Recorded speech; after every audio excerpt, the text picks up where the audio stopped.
Welcome, everybody. We're excited about the game Saturday. I really like this team. I like this staff. They're all getting along, which sounds simple, but football is a simple game coached and played by complicated people. So you always have to be on the same page, and you always got to be working toward the same goal, and it's not as easy as you think sometimes. It's amazing how many places that I hear with coaches fighting over defense or offense, or you're throwing it too much, or you're not giving us a chance, you're keeping us on the field too much, or what we should have done for the game plan or plays. But this team's playing really hard, and they're playing tough. And that's something that a goal that we had, and something we're really proud of. And that was a very physical game on Saturday night. We didn't play well all the time. And that's the good thing, to be sitting here at 6-0, and we can improve a lot of things. If you're playing perfect and you're winning, then it's scary that when you don't, that you may not do as well. But we're running the ball one week and we're throwing it the next week, and there's something that we can do each week to help us. Defensively, we're forcing turnovers. We're protecting the ball on offense. So there's things that that these guys are finding a way to win. And there again, we're still not playing near up to the standard that we need to win all the games. And that was the goal every year, but specifically this year, that you want to get to the end and be undefeated. But they are 6-0 for only the 9th time ever. We were 8-0 in the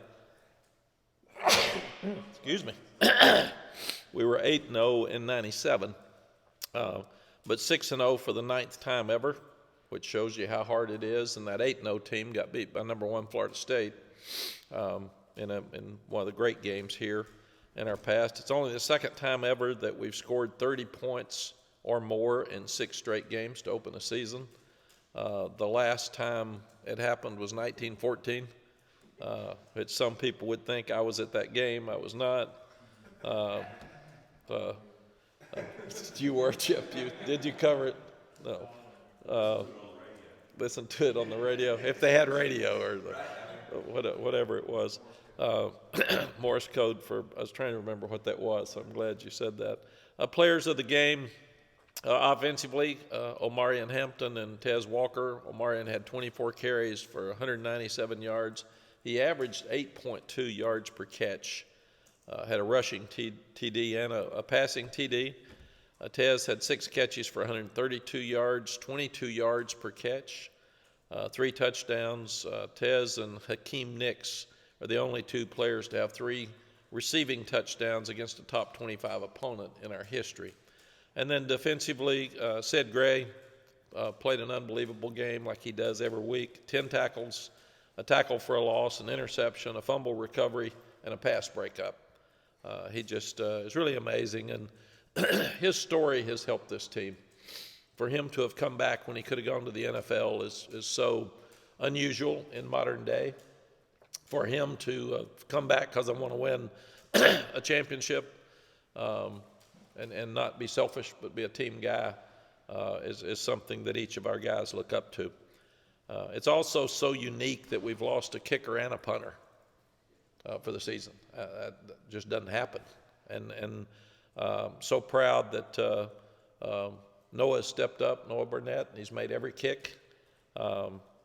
Liam Boyd is kicking the ball where we want to on the kickoffs, even though we're not always kicking it out. And Tom McGinnis stepped up, 22-year-old freshman, first time he'd ever been in a football game. Excuse me. This summer, he actually had never played football. So he actually got online and ordered a football uniform, and it wasn't any good. And he said he didn't know how to put it on. So that's a pretty big jump for going into a football game with 6 punts, averaged 38.3 yards per punt, 2 inside the 20, and had a long of 50 yards. And these guys are incredible. You see Ben Kiernan, who's got to be so disappointed that he's out for the year. and he's down there coaching Tom so hard and coaching him on the sideline and helping him try to relax before the game. And we're seeing that in so many different areas. I was really disappointed for Kobe Pacehour that he just running and planted his foot. This game's amazing. You can hit so many people and be so physical and then run and have a non-contact injury that sets you back. And Kobe's attitude was so good. I said, I'm so sorry. You're playing so well, and I love you, brother. And he said, Coach, it's just part of my journey. You got to learn to handle stuff in your life. So I'm not that mature. So I love these kids and and what they stand for. So who was the special teams player with? I'm sorry, Tom McGinnis.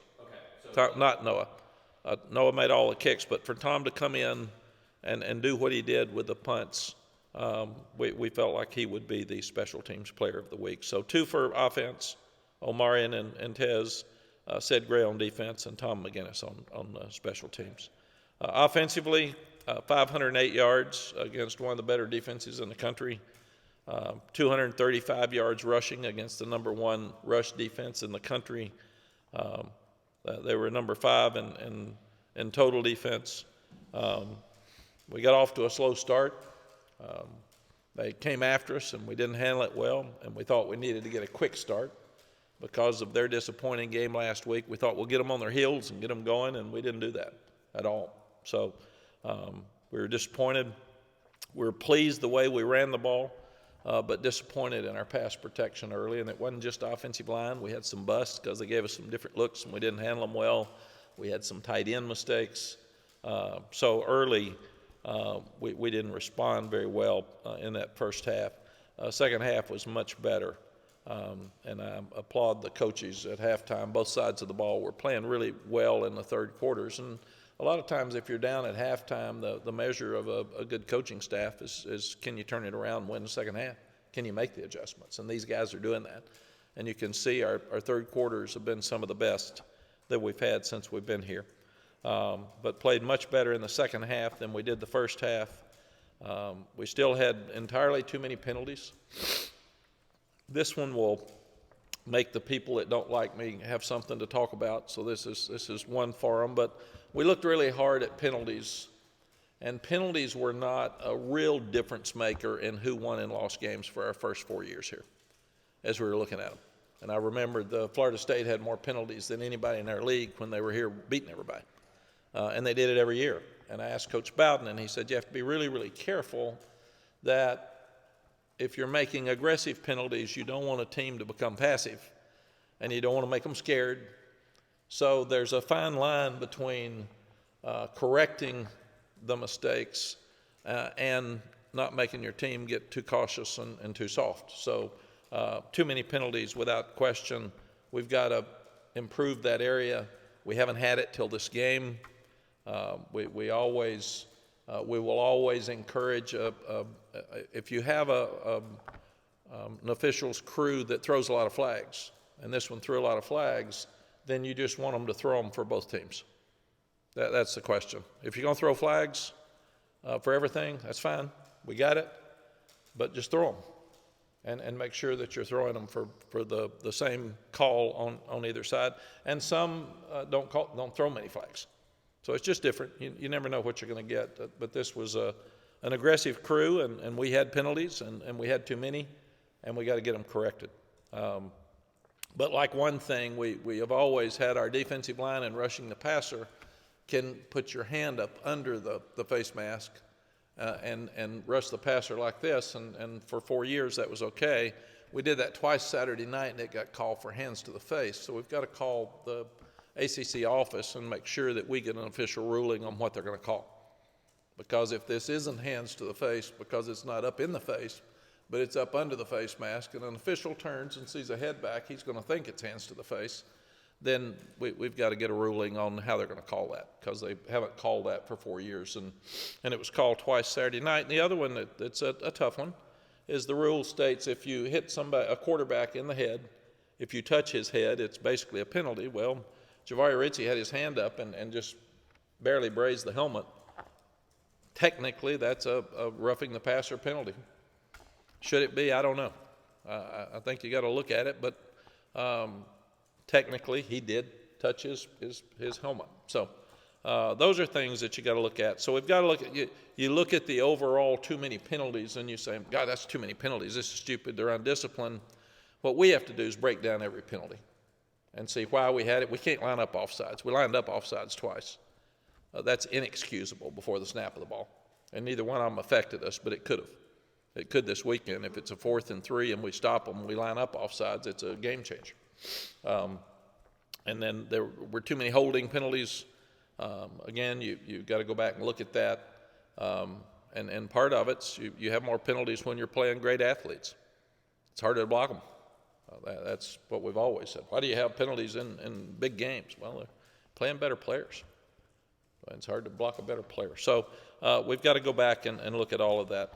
We weren't good on third downs this week. We were second in the country going into the game, and we weren't good on third downs. Part of that's penalties. It took us out of some situations where we needed to do better. And then I think we had 18 explosive plays. So that's the most explosive plays we've probably had since we've been here.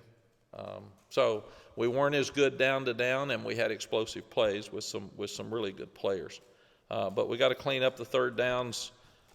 We've been rushing some on fourth down. We've messed that up the last 2 weeks. So we got to look at what fourth down means. What's the 4th and 2?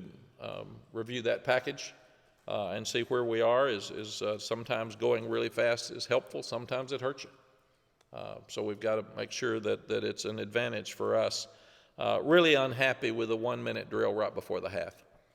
We get the ball with a minute 28 left.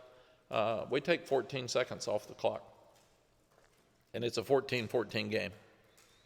And we've got 3 timeouts in our pocket. We take 14 seconds off. So we punt it back to them. They get it to minus 34. There's 55 seconds left, and they have a timeout, and they get a field goal.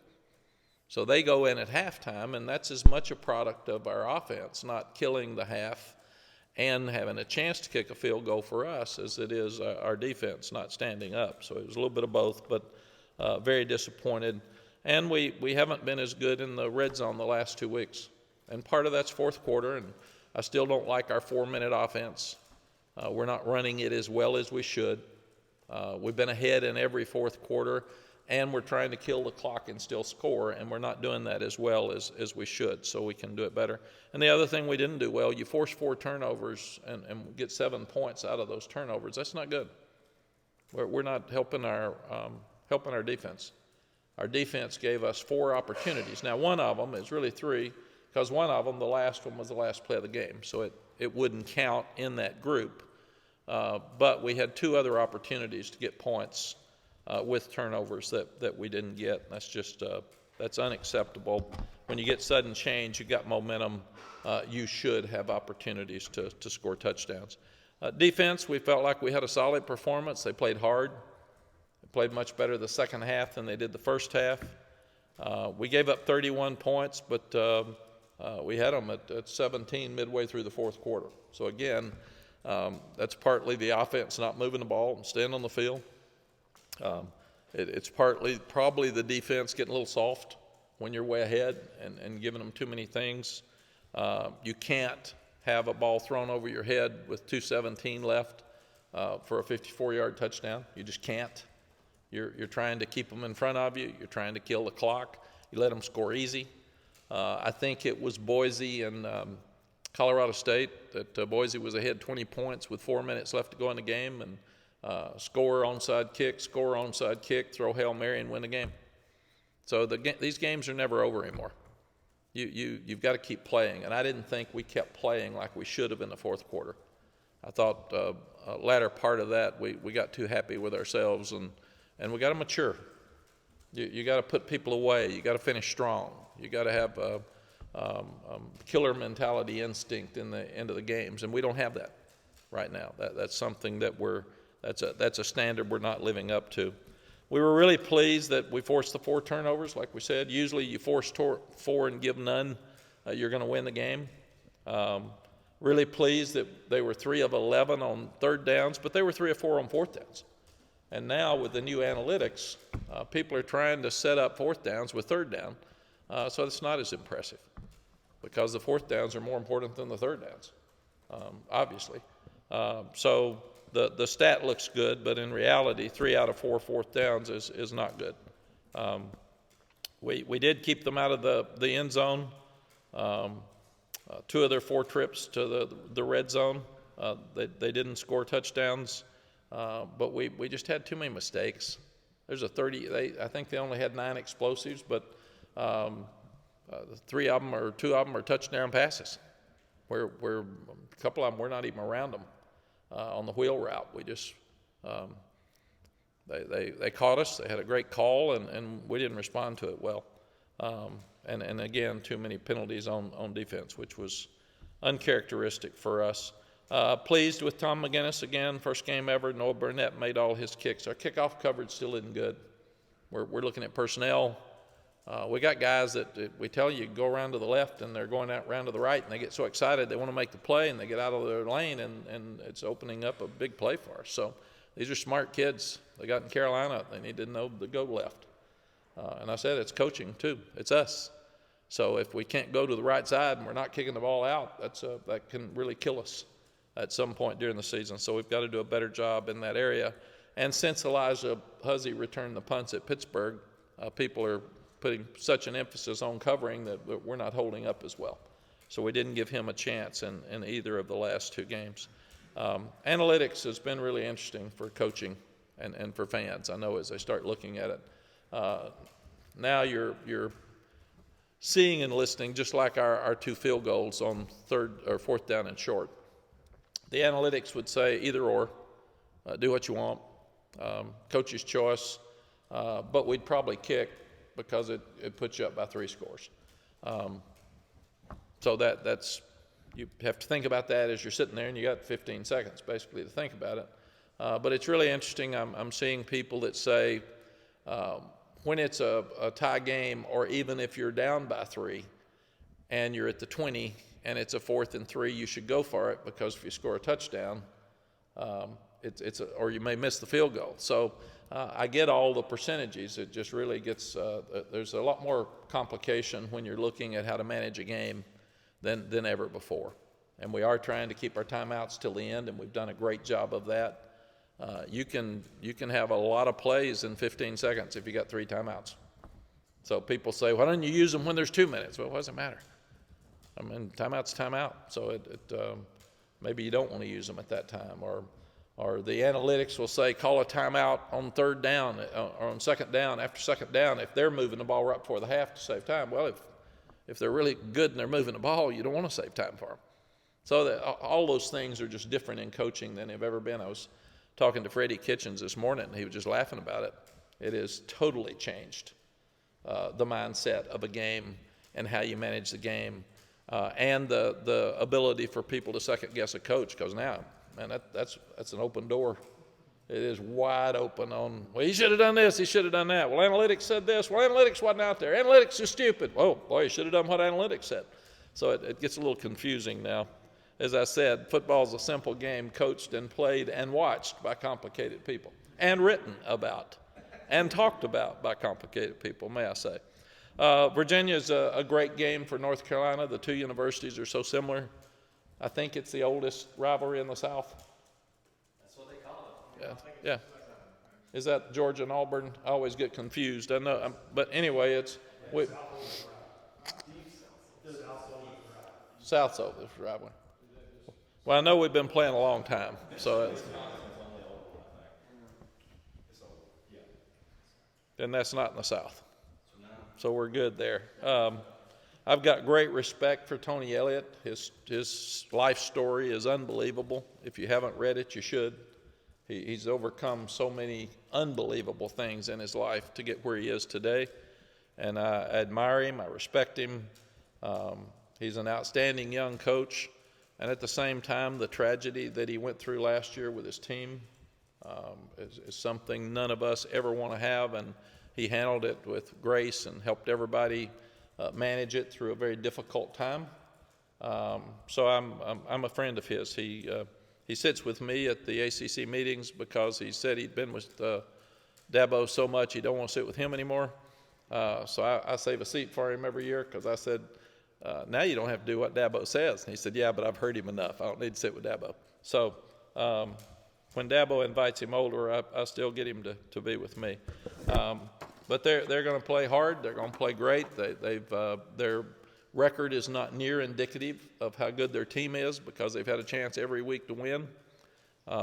And they won last week, 2 weeks ago, and they had a week off, so they'll be totally prepared, and we'll have our hands full coming in this weekend. And we've got to handle success. That's something we hadn't done very well around here. And I didn't even think we handled it really well last week because we had beaten Miami 4 times in a row, and now 5. I thought some took that for granted a little bit. I didn't like part of Wednesday's practice. So to be a great team, you've got to have a great attitude, and you got to play to a standard. And that standard is to win every game. It's not to win this week. And that's something that guys have to do. And we're not dealing with video games.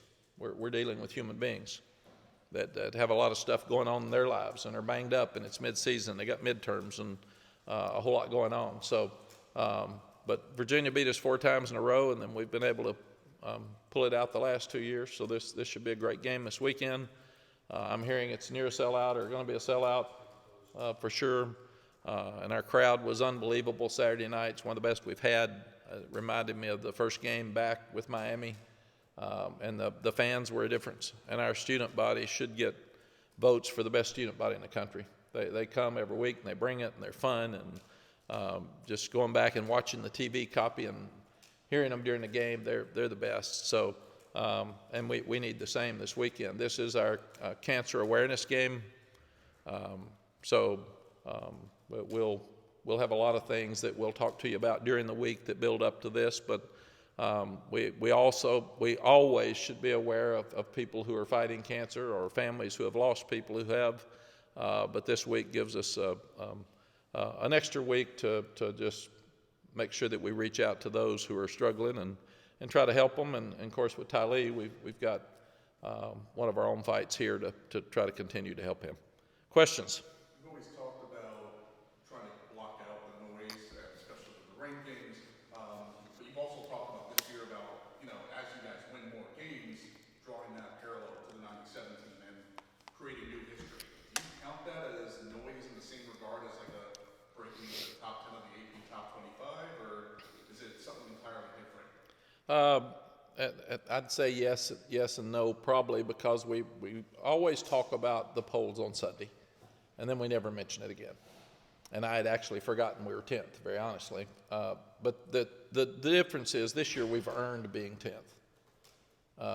In 21, we were given it before the season based on the year before, and I don't count those. As you get to this part of the year, you get what you earn, and these have earned it. Now, it's hard to keep it there, and it doesn't really matter right now. But what I have talked to them about is in our lives moving forward, polls are going to matter more because of playoffs. And it really hasn't mattered. It's something to talk about. The polls aren't important until the college football poll comes out here in a couple of weeks. That'll be the one that matters. And I will say, I told our guys, listen, you're 10th in both polls, and nobody moved.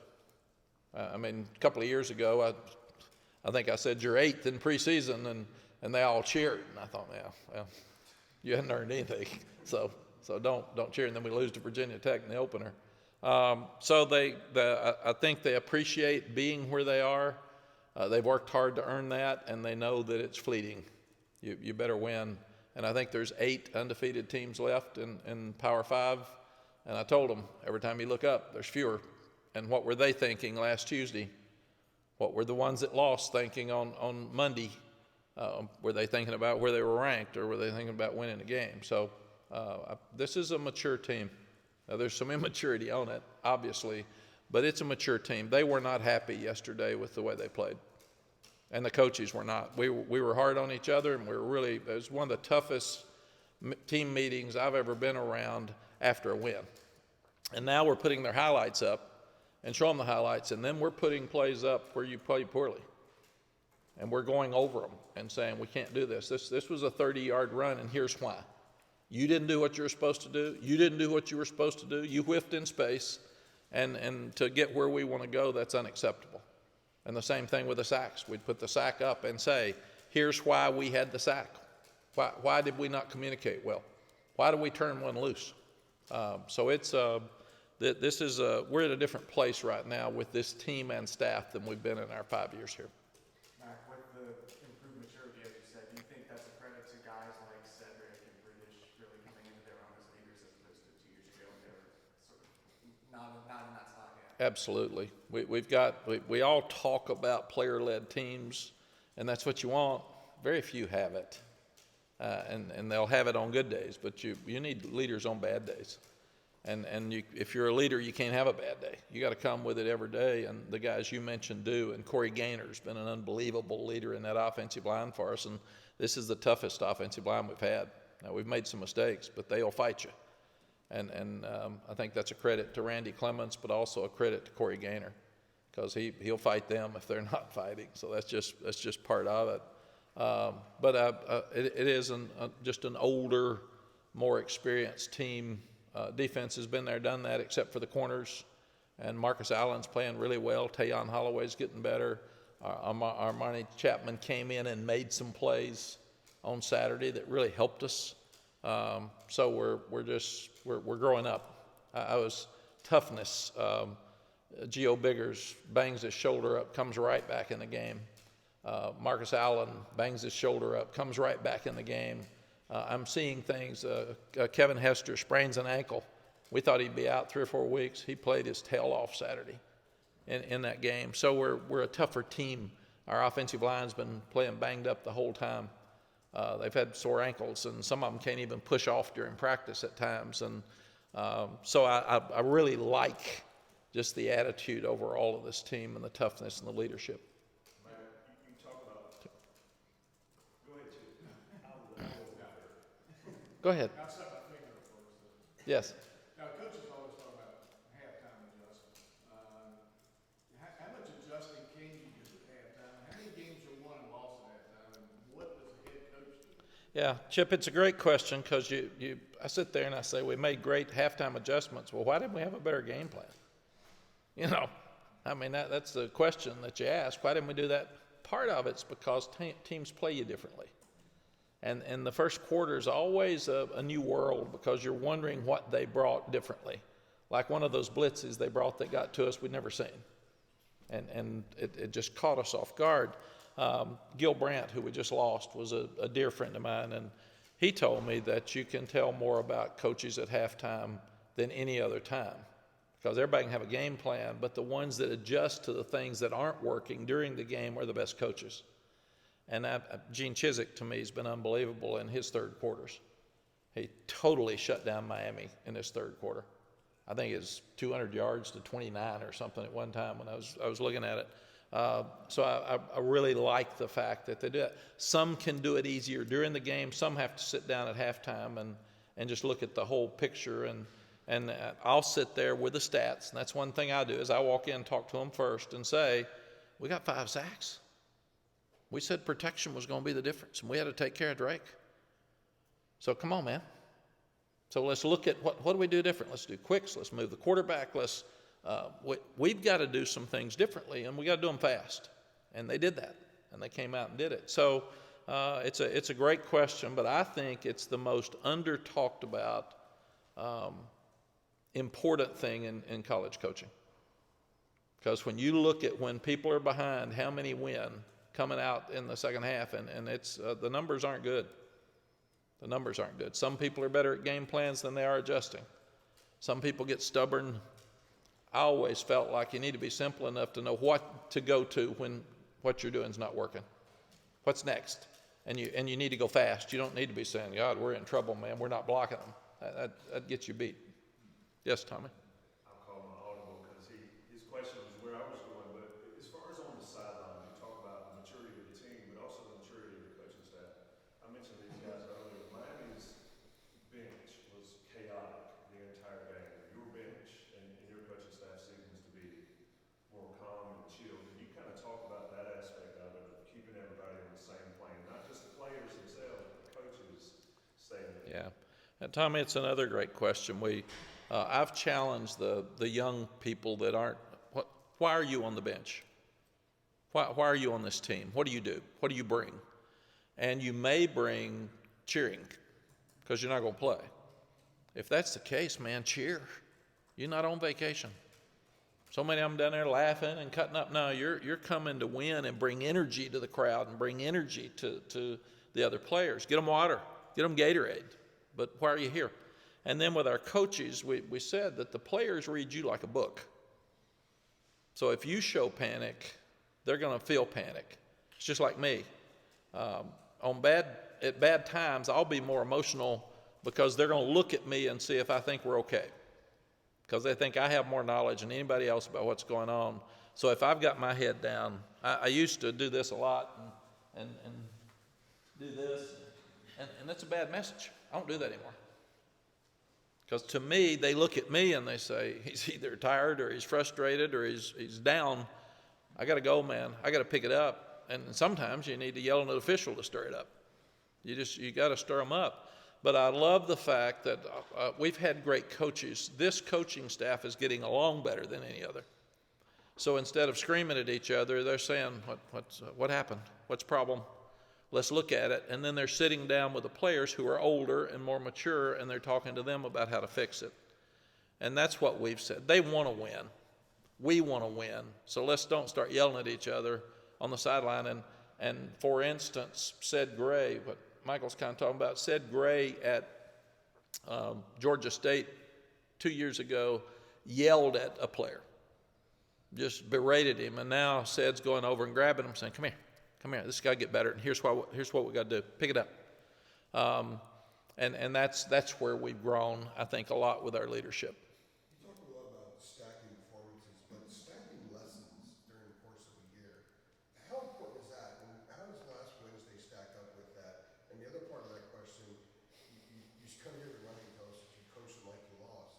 That must have been a challenge after Syracuse, even with some of the things to pick at. The score was what the score was. So how do those things kind of work together?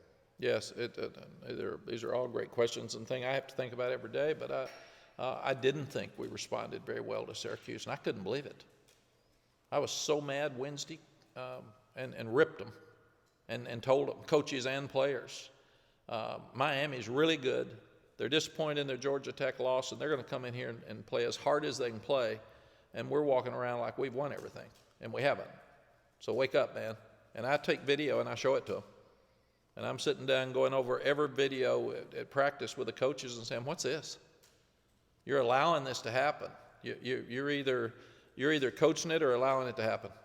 And that stinks, and you're allowing it to happen. So you're putting us in a bad shape. I never say we're going to get beat because you don't want to put that in the kid's head. You don't want to put it in the coach's head. But I say the way you practice is the way you're going to play. So we're grading every practice play like it's the game and saying this is unacceptable. Why are you doing it? And we've benched some people, and we've taken plays away because of practice plays. So we're being really, really hard on each other because that's the only way you can get better. You can't get comfortable and you can't get complacent, and we've done that around here. And it's time to change. And I said I was at Texas, and we'd just beaten Kansas 66-14. We were undefeated. We were second in the country, and this was 05. And we're getting ready to go play A&M, and they're 4-7. And we're going to play at A&M. And I get a call from Coach Parcells, and he's the head coach of the Cowboys, and I played for him at Florida State. And he's a dear friend, and I admire him so much. And he didn't say hello. He said, you're in trouble, man. And I'm thinking, we just won 66-14. We're doing good, man. And he said, you're in trouble. Because you're sitting around talking about you, and you're talking about USC, and you're talking about national championship game. This is Texas A&M's bowl game. They're not going to a bowl game. So their only chance to save their season is beat you. And you aren't even thinking about them. So he said, you're like that big rat that's eating the poison cheese. And he said, you're going to die now. You're going to eat the poison cheese, and you're going to die. And I mean, I got scared to death sitting there on the phone. I'm saying, I got you, Coach. So I went downstairs and I hung a piece of cheese from every locker, and I put his quote up there. At every locker. And then at halftime of the game, we're down 29-24.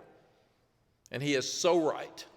And I walked in at halftime and I said, we're going to win the game, and you're not going to die, but you're damn sure sick because you ate some of that cheese. And we need to wake up. And then we won 40-29, but that was the day Vince Young lost the Heisman Trophy. Because Reggie Bush they beat Fresno 73-14, and he had a great performance, so the votes were in. That was it. Because we weren't ready to play that day. So you can't sit around and eat the poison cheese. You can't listen to the talk. You can't pat yourself on the back because we're human beings. We're human beings. So we know Virginia's going to play hard Saturday night. We knew Miami was going to play hard Saturday night. How are we going to play? Are we going to walk around all week and be cool and talk about all these stats about how many times we've been 6-0? Better not, because then you won't be 7-0. Did you ban cheese from the training camp? No, I'm going to stick some on these lockers. I actually have a follow-up to the question. Do you think? Sorry, Adam. No, go for it. Well, it's all part of the earlier stuff that when they come out of the tunnel and the blue lights they haven't seen except for the student practice, do you think maybe they're so amped up because it was a different kind of environment? And given the fact that you might play more games on bigger stages, that maybe that was a good lesson to learn that you can't get too amped up in that environment? Yes, you got to be amped up. I mean, it's a fight. That was a heavyweight boxing fight for 3 hours Saturday night. I mean, it was a fight. They are so talented, and they are so good, and they were mad, and it was just back and forth. And there's things you learn, and it's the thing I love so much about this game. There's so much about life in it. The thing that so much was made about Miami not taking a knee. How about Georgia Tech kept playing? Last play of the game, there's 36 seconds left. Who would have thought on defense I can strip a ball and I can still win this game? Now that is a huge lesson for everybody because most people would have said, game's over, let's get back to Atlanta. They fought and they scraped that ball loose and then had a chance to win the game with 25 seconds left. What a lesson. Greg Robinson, when he came from the Kansas City Chiefs to Texas to be our defensive coordinator, first thing he did is he put up 4 plays. He put up 2 plays here and then put up 2 plays here, and he said, tell me when this was during the game. And the 4 plays looked exactly alike. The first 2 plays were the first 2 plays of the game, so you're going to play hard. The last 2 plays were the last 2 plays of the game, and they were down 14-0 and couldn't win. And you couldn't see any difference in the attitude of the players the last play of the game or the first play of the game, and he said, that's who you are. That's a standard. You play to a standard. You don't look at the scoreboard and don't care. Georgia Tech did that. So what a great learning experience for them. So last week I put up the goal line stand Oklahoma had against Texas, and I showed all 4 downs. Said on Tuesday, you think they were sitting there thinking when they were working on goal line defense, this will be the difference in this ball game? And then I put up our goal line stand against Miami last year. What a great goal line stand. And I showed them. I said, this is going to come up again Saturday night. Are we going to stand up like we did? And then Bo Atkinson knocks the ball loose at the 1-yard line. Changes the game. So it's little 1-2 plays that you do on Tuesday that you can't transfer to Saturday that make a difference in this sport. And that's the thing that's so wonderful about the game. I go to Tuesday thinking this is the game, man. I mean, we're practicing today to win the game. We're not practicing to get through and see what time it is on Tuesday and I'm tired and we'll be okay. We did all right. No. You're winning the game on goal line on Tuesday. That's what you do. And it doesn't go away and it doesn't change. And it's hard for somebody to do that every day. And that's why usually older, more experienced teams can do that better. Mack, on Tom McGinnis, how did you all arrive there with giving him the shot? Because it looked like Cole Maynard had been sort of your go-to backup, and because he does the rugby punch, did you feel like that was the move? Just how did that all work out? No, Tom can do both. It's we grade him every day, and we chart him every day, and we've charted him since he got here. and he just had the lead. And Cole's good. I mean, both got down to the end, and I would just you never know. Again, the mindset of a guy that's never been in the game, and he walks out there, and you're playing a ranked team in front of a packed house, and he just punted it, and we were all happy. We were surprised, but we were happy. And I didn't think he looked excited. So you want guys that are excited about the challenge instead of having a fear of failure. And I didn't see that in his eyes at all. Just a quick follow-up on Kobe. I know you guys are terming it out indefinitely. Is there a belief or a hope that he could get back? I don't know, for an ACC championship or a bowl game. Like, is there? Yeah. What's the timetable? Yes, they said depending on how fast he responds, that he could be back by the latter part of the season. They don't give you days, but he could be back.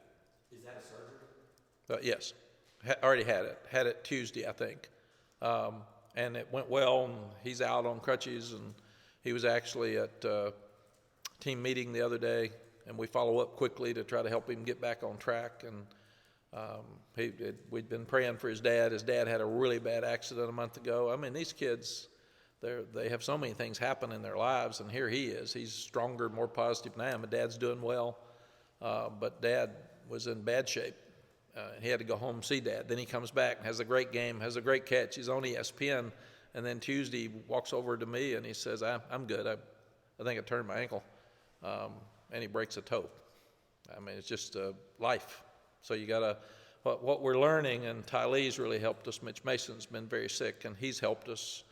But by the way, he's responded. But what we're selling with this team is that we can't control what happens to us. We can control how we respond to it. So let's take whatever life throws at us, and let's make it okay, and we'll fix it, and we'll move forward with it, and we'll try to anticipate things and keep them from happening. But when bad things happen, like your foot, I mean, why does it happen? And I usually take a lot of guys that get hurt in the NFL and show them great players in the NFL are getting hurt too. I mean, it's a hard sport. Coach, we'll wrap up with Aaron and Art. Okay, we got Art too. Aaron? Okay. We're out of time.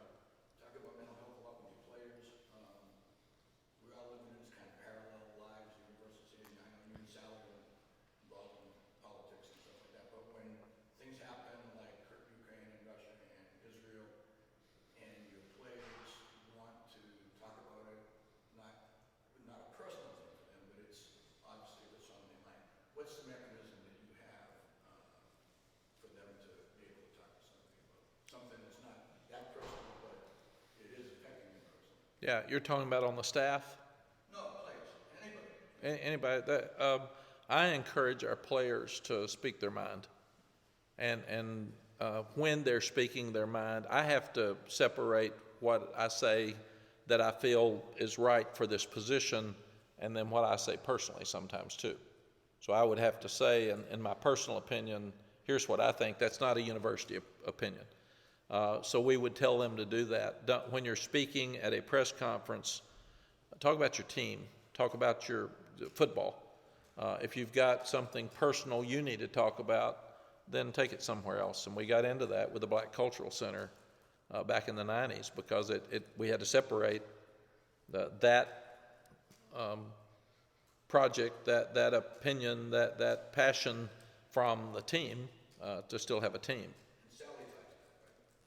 Well, Sally taught me a lot. She helps a lot, and today is her birthday, by the way. So I'm sucking up more than usual.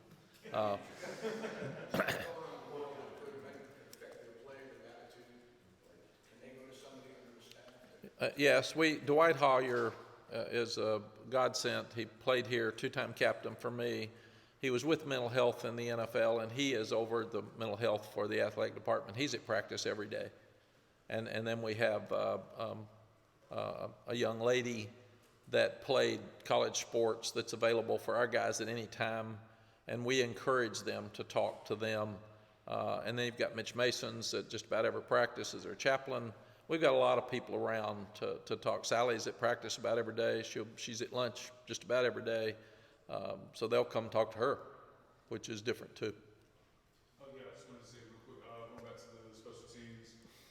Ben Kiernan's injury was very much like, freak accident type deal.